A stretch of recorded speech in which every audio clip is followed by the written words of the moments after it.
तो नमस्कार दोस्तों, जैसा कि आप सभी को पता है, राजस्थान सरकार द्वारा महंगाई राहत कैंपों का आयोजन किया जा रहा है।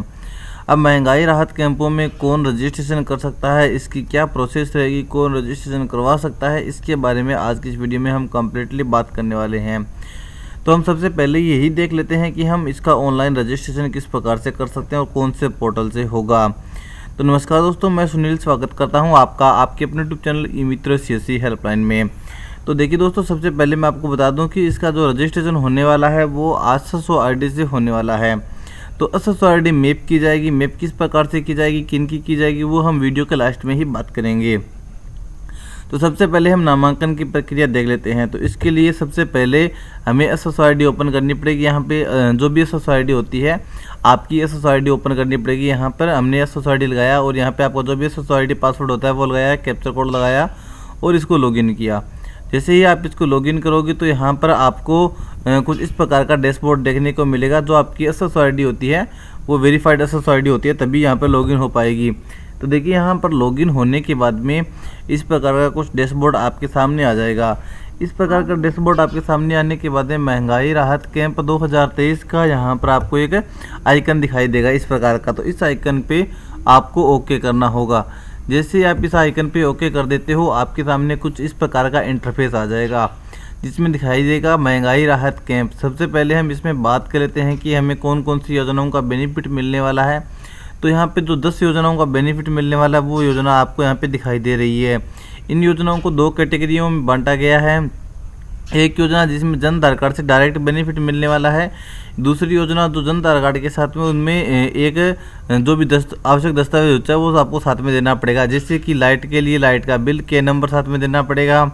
इसी प्रकार से अगर कोई महात्मा गांधी ग्रामीण रोजगार गारंटी है तो उसको अपना नरेगा का जॉब कार्ड नंबर साथ में देना पड़ेगा। गैस सिलेंडर के लिए आपको गैस पासबुक साथ में देनी पड़ेगी। अगर कोई पशुपालक है, अपने पशुओं का बीमा करवाना चाहता है तो उसको पशुओं की संख्या भी साथ में देने की आवश्यकता पड़ेगी। तो इस प्रकार से इनको अलग अलग कैटेगरियों में बांटा गया है।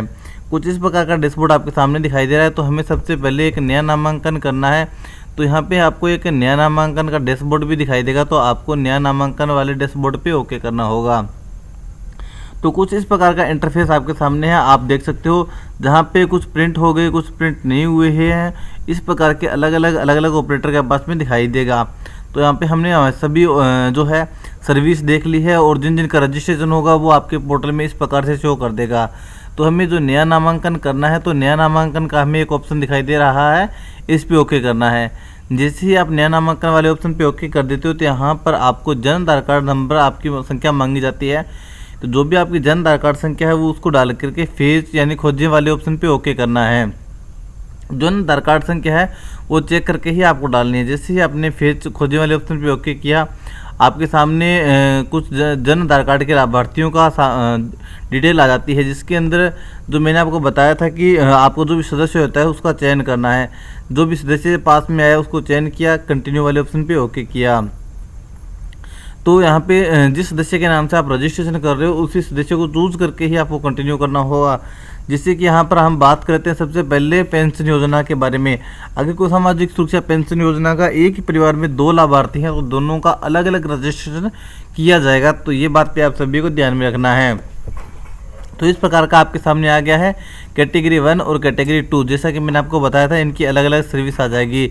तो हम सबसे पहले बात कर लेते हैं कैटेगरी 1 की। कैटेगरी 1 में अगर हम बात करें तो यहाँ पे आपको सिर्फ और सिर्फ सत्यापित करने वाले ऑप्शन पे ओके करना होगा।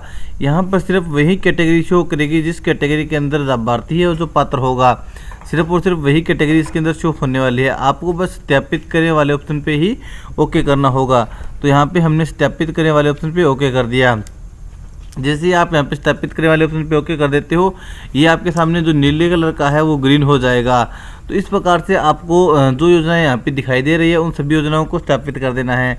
उसके बाद आपको कैटेगरी 2 वाले ऑप्शन पे आ जाना है। यहाँ पे मैंने देखिए सत्यापित कर दिया। अगर आप इसमें चेंज करना चाहते हो तो आप रीसेट भी इसको कर सकते हो। ये रीसेट भी आसानी से हो जाएगा।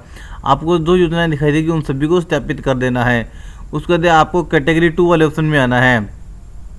कैटेगरी 2 के साथ में आपको जन आधार कार्ड के साथ में एक अन्य दस्तावेज की भी जरूरत पड़ने वाली है, जैसा कि मैंने आपको बताया था। तो यहाँ पे गैस सिलेंडर के लिए गैस पासबुक की ज़रूरत पड़ने वाली है। तो यहाँ पे जिस भी कंपनी का गैस सिलेंडर है वो यहाँ से सिलेक्ट करना है। उसके बाद आपको उपभोक्ता क्रमांक संख्या डालनी है, सत्यापित करने वाले ऑप्शन पे ओके करना है, ये भी ग्रीन हो जाएगा, जिसके नाम से कनेक्शन होगा वो दिखा देगा। निःशुल्क बिजली और घरेलू योजना, तो इसके अंदर लगभग सभी परिवार पात्र होंगे। डिस्कॉम सेलेक्ट किया, के नंबर डाला और इसको खोजे वाले ऑप्शन पे ओके कर दिया। इसी प्रकार से निःशुल्क बिजली योजना, आपको जो खेतों के लिए बिजली मिल रही है 2000 यूनिट, वो भी आप इसी प्रकार से करना होगा, के नंबर डाल करके। उसके बाद यहाँ पर आपको, जैसा कि मैंने बताया था, महात्मा गांधी रोजगार गारंटी योजना मनरेगा वाला, तो मनरेगा वाला नंबर डालना है और सेलेक्ट करके ओके कर देना है। यहाँ पे कामधेनु योजना की हम बात कर लेते हैं। कामधेनु योजना के बारे में, अगर किसी की आय 8 लाख रुपए से ऊपर है तो उस कंडीशन के अंदर उसको 200 रुपये प्रति जो पशु है उसका बीमा के हिसाब से देना पड़ेगा, प्रीमियम देना पड़ेगा। अगर किसी व्यक्ति के पास में, किसी जो भी लाभार्थी है उसके पास में 8 लाख से उसकी इनकम कम है और उसके पास में 2 पशु हैं, तो उसको कुछ भी पे नहीं करना पड़ेगा। अगर उसके पास में 2 पशुओं से ज़्यादा पशुओं का वो बीमा करवाना चाहता है तो भी उसको चार्ज यहाँ पर पे करने पड़ेंगे। तो ये इसका एक अलग से रूल है जो कि आपको देख लेना है। हमने यहाँ पे सभी डिटेल देख ली, उसको अच्छे से सत्यापित कर लिया। सत्यापित करने के बाद अगर आप इसमें कुछ चेंज करना चाहो तो रीसेट पे वाले ऑप्शन पे ओके करके इसको रीसेट भी कर सकते हो। तो हमने यहाँ पे पूरी डिटेल अच्छे से चेक कर ली है। रीसेट करके भी आप देख सकते हो, उसका डिस्काउंट वगैरह भी चेंज कर सकते हो। कोई भी जनता कार्ड कहीं का भी हो, आप उसमें यहाँ पे इनरोलमेंट कर सकते हो, रजिस्ट्रेशन कर सकते हो। अगर कोई डेटा गलत होता है तो यहाँ पे इसी प्रकार से आपको गलत दिखा देगा कि डेटा मैच नहीं हुआ, डेटा नहीं मिला। तो ये नामांकन की गलती और प्रोसेस को इसको अच्छे से देख करके फिर ही करना है।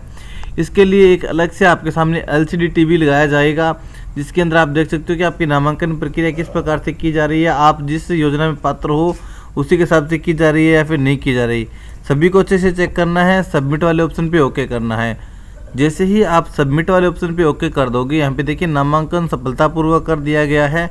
जिन जिन कैटेगरियों के लिए नामांकन किया गया है, जिन जिन कैटेगरियों के लिए लाभार्थी पात्र है, वो कैटेगरियाँ यहाँ पर आपको दिखाई देगी। तो कैटेगरी यहाँ पर देखने के बाद अच्छे से कन्फर्म करना है। उसके बाद आपको ओके वाले ऑप्शन पे ओके कर देना है। और अगर आप यहाँ पे बंद करिए वाले ऑप्शन पे ओके करके इसमें कुछ अपडेट वगैरह करना चाहो तो वो भी यहाँ पे कर सकते हो। अन्यथा अगर आपको ऐसा लगता है कि आपकी सारी डिटेल सही हो गई है तो आपको सबमिट ही करना है। डायरेक्ट इसको सबमिट किया, योजनाएं दिखाई दी, उसके बाद आपको ओके करना है। जैसे ही आप इसको ओके कर दोगे तो लाभार्थी को जो नामांकन संख्या जारी होगी वो यहाँ पर आपको दिखा देगा। तो लाभार्थी की जो भी नामांकन संख्या आने वाली है वो इस प्रकार से आएगी। जो रजिस्ट्रेशन नंबर है, ईयर्स, उसके बाद उसका क्रमांक नंबर के माध्यम से सफलतापूर्वक नामांकित कर दिया गया है। तो इस प्रकार से आप उसके बाद दोबारा से इसका जो भी करना चाहते हो, रजिस्ट्रेशन नए कैंडिडेट का करना चाहते हो तो यहाँ पे कर सकते हो। उसके बाद आपको डैशबोर्ड पे ओके करना है। डैशबोर्ड पे ओके करने के बाद जो सेकंड नंबर ऑपरेटर बैठा होगा उसका काम प्रिंटिंग का रहेगा। तो यहाँ पे प्रिंट वाले ऑप्शन पे आपको ऑप्शन दिखाई दे रहा है। प्रिंट वाले ऑप्शन पे ओके करते ही इस प्रकार से आएगा, आपको प्रिंट पे ओके कर देना है। जैसे ही आप इसको प्रिंट वाले ऑप्शन पे ओके कर दोगे तो आपका सफलतापूर्वक है जो प्रिंट हो जाएगा। जैसे ही प्रिंट होगा, जो आपका प्रिंटर है वो आपका ग्रीन हो जाएगा, ब्लैक नहीं रहेगा। तो इस प्रकार से आप नया इनरोलमेंट कर सकते हो, नया रजिस्ट्रेशन कर सकते हो MRC यानी कि महंगाई राहत कैंप के लिए।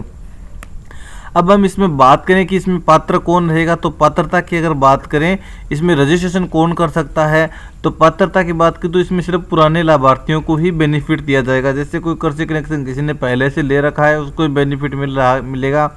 किसी की पहले से पेंशन आ रही है, उनकी 1000 रुपये जो पेंशन होनी है वो पुराने वालों को ही मिलेगी। जो नया लाभार्थी है वो इसमें ऐड नहीं किया जाएगा।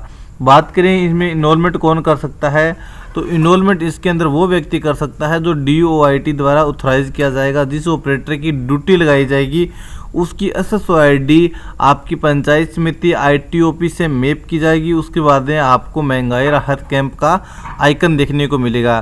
तो जिन ऑपरेटरों की ड्यूटी लगाई जाएगी सिर्फ और सिर्फ उन्हीं ऑपरेटरों की SSO ID के माध्यम से इनका रजिस्ट्रेशन किया जाने वाला है। उम्मीद है इस वीडियो में दी गई जानकारी आपको पसंद आ गई होगी और समझ में भी आ गया होगा कि किस प्रकार से महंगाई राहत कैंप के लिए ऑनलाइन रजिस्ट्रेशन करना है, कौन कौन रजिस्ट्रेशन कर सकता है और कौन कौन पात्र है, किनको लाभ मिलने वाला है।